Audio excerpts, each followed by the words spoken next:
Sugeng pepanggihan malih kalian Subadi Prawoto. Ing kalodhangan menika badhe ngaturaken waosan buku basa Jawi Jagading Lelembut. Anggitanipun Muhisom Setyaki kanthi irah-irahan Sate Mail ing Kuburan.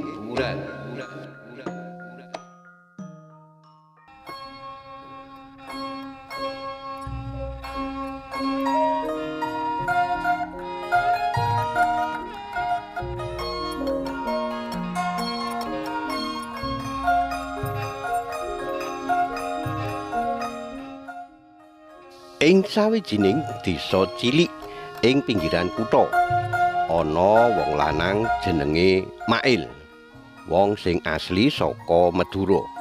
Dheweke urip kanthi prasaja, saben dina dodolan sate nganggo gerobak dorong. Mail kerep mondar-mandir saka desa siji menyang desa liyane nggoleki rejeki.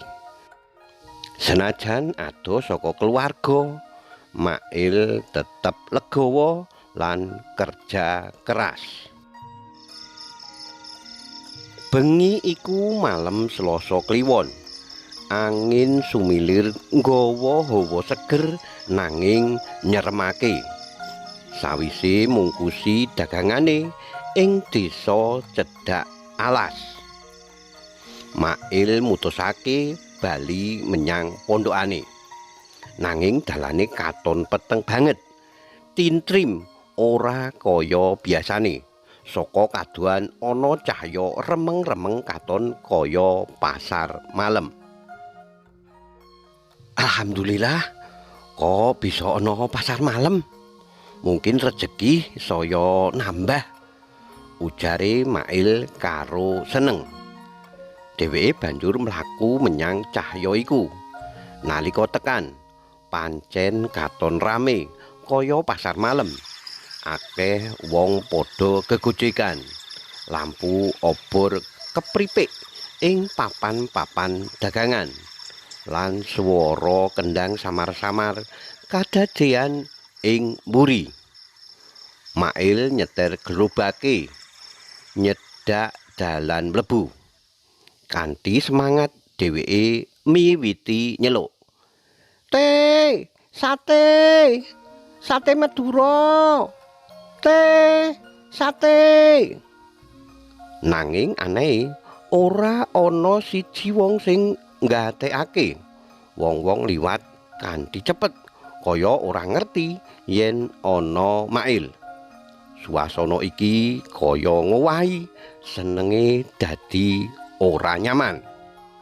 Sawetara wektu ana priya tuwa nganggo sarung lan peci ireng nyedaki Mail. Praupane serius nanging kebak welas asih. Priya iku ngendika kanthi swara alon, "Le, ngerti ora? Kowe saiki ing endi?" Mail njawab karo senyum sumringah, "Lah, iki pasar malam, Pak. Aku lagi dagang." Bapak iku nggeleng alon, "Iki dudu pasar malam, iki kuburan. Kowe lagi ditarik setan dodolan ing kene." Jantunge Mail kaya arep njebluk. Dheweke ndeleng sakiwa tengene kanthi luwih teliti. Cahya obor sing sadurunge katon padhang saiki katon kaya boro. Padhang sing samar. Wong-wong sing mau katon rame saiki katon ora duweni bayangan. Lan nalika Mail migatekake tenan, rupane padha pating pecotot karo balung wulangan. Katon samar-samar. Mail mundur kebingungan. Ning ati isih ora percaya. "Ora mungkin, Pak. Wong aku jelas-jelas iki pasar." Priya tuwa iku alon-alon nyedaki lan narik tangane Mail. "Cepet, metu saka kene sadurunge kowe ketarik luwih jero." Nanging nalika ngarah mlebu dalan metu. Swara kriyek-kriyek saka kuburan kabeh tangi. Kuburan-kuburan ing sacedhake gerobake. Mail mbukak dhewe-dhewe. Saka njero metu wujud-wujud aneh karo balunge lan rambute padha gondrong. Swara kethek kaya-kaya keprungu saka endi-endi. Nanging ora ana kewan sandhuwure lemah. Mail wiwit ndonga karo napas sing ngos-ngosan. Ya Allah, tulung kula. Aku mau ngarep golek rejeki.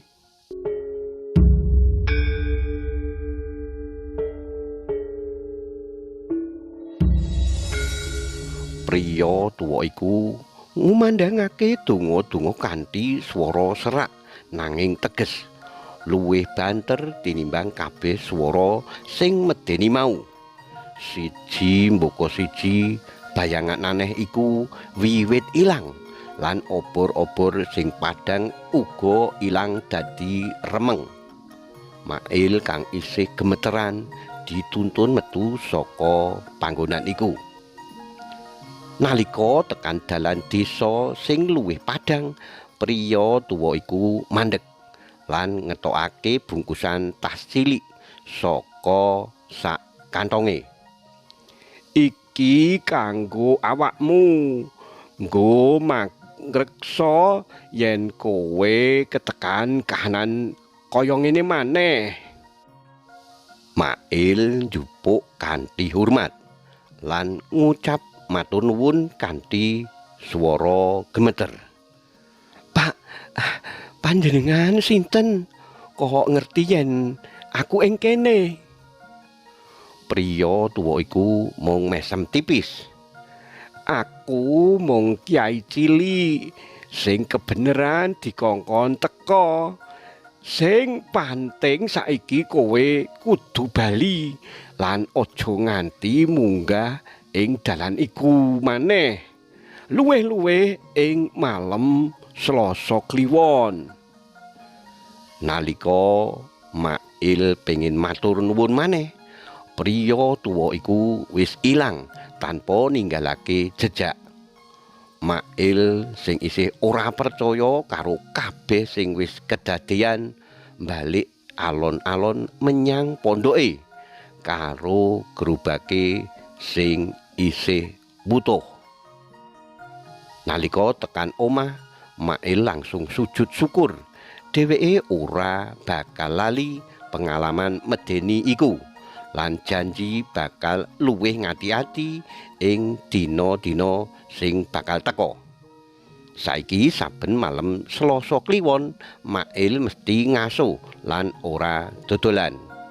Amarga dheweke ngerti kuburan ora mung papan kanggo wong sing wis tiwas, nanging uga kanggo roh-roh sing ora tau turu. Karipta dening Muhisom Setiyaki.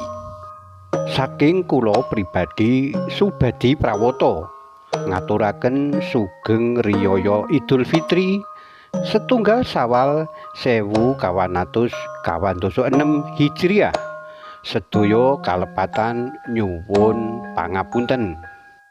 Cariyos menika kapetik saking kalawarti basa Jawa Jaka Lodang. Nomor 56 tanggal 12 April 2000 selangkung ing Ngayogyakarta.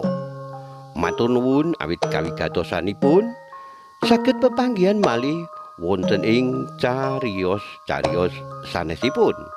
Matur nuwun. Nuwun.